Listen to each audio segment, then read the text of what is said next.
Hi everybody, I've been talking recently about my story with the boys, if you look back, and neglect and the effects of neglect, but I want to just give you an up-to-date recent example and you can see what I mean. You can see how it really is and how ingrained neglect can be in affecting the way that our children think, young people think, and how they can't let go of that.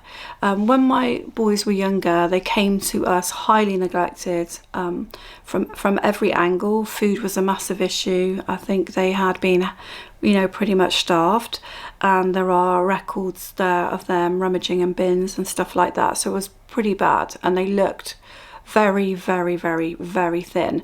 So food was a big issue, and trying to introduce food to them was a big issue because they didn't really have proper meals. So my adopted boys are now 14 and 15, and we've just been on a little mini break where we had two caravans. We were in one caravan and my daughter with her children were in another, and it went really well.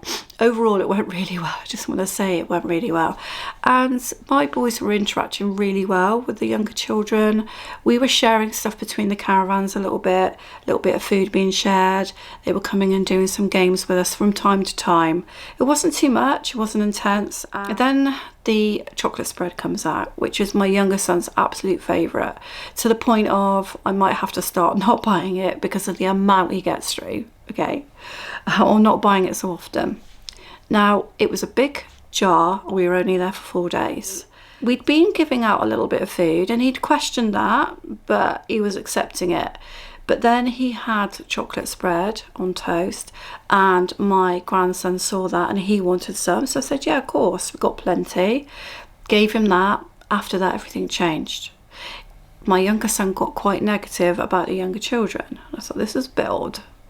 It can be trying with young children around, I realise, but it was a bit odd that it suddenly shifted.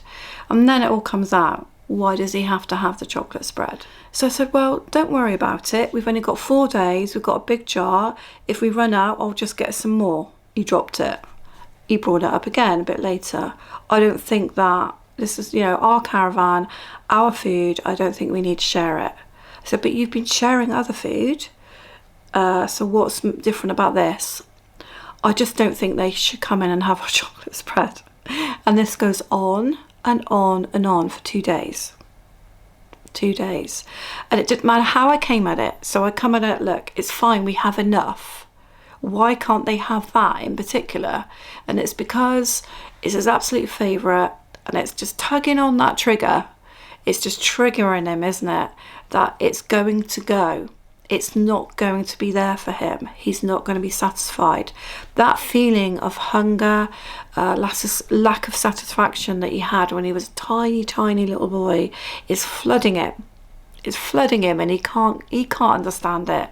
So then I said, well, we can get some more. It's fine, we can get some more. No, it was all about they shouldn't come and eat our food. If I said to him, but why? He couldn't answer it. And I felt sad for him. So I tried to say to him, well, I didn't really go into a lot of detail. I tried to say, look, I know you're anxious about it, but we can put this right. We can get some more. It will be okay. No, he just couldn't let it go. Eventually he did let it go. But then he was being very critical and negative about the boys instead of talking about the food. He was just very negative about them being around and, because they're treated like young children. And in the end, he kept coming into my room in the caravan and having lots of cuddles with me. I don't know if you've watched my recent videos. We've had a bit of a disconnect recently and I haven't really known why. I'm not sure he even knows why. One of the things might be because at night time I always used to give him a very long cuddle, but then I found he was messing me about. So he'd get this very long cuddle and then after I'd gone to my room, he'd be wandering around the corridors or mucking about with his water. And I said, you know what, I'm not going to spend time doing this with you if afterwards you're not actually going to go to bed. So I said, you're quite old now, you're 14. I think maybe I'll just give you a quick cuddle and a kiss goodnight. Whether it was that he took umbrage at because we weren't following that pattern that he likes, I don't know. But there's been a bit of a disconnect. So these cuddles were lovely. Really lovely. Deep cuddles, beautiful cuddles. And being on a holiday, we had time. And I said, what is it? what is bothering you about these children? I said, are you jealous? I just had lots of interruptions. He said, yeah, I am jealous. I said, but why? Why are you jealous? And I think because he can see them being carried, cuddled, cajoled like younger children. I think because of them coming in and eating our food, he was just having this whole kind of like thing come wash over him. And again, it could have been triggering the family situation at home and the fact they had to leave them, the food, the fact that he can't really be picked up and carried like they can, but he's longing, of course, for that to happen. And I said, you do know that when you were little, you were very little and you were carried a lot because you were tiny. I said, we could carry you till you're quite old. So I said, we have done all that with you. But as I say, it's obvious those triggers are there, and it came out quite clearly. And it is sad, but it's maybe interesting for you to hear my experiences, how it can still come up much later, and that sometimes it does need talking about. Even if I feel like we've not moved on with that chocolate spread situation, we definitely haven't. And I'm not sure that we have really tackled the whole cuddling younger children and how that made him feel, but we've at least talked about it. And we at least had our own cuddles at the time, and we've got a much better connection.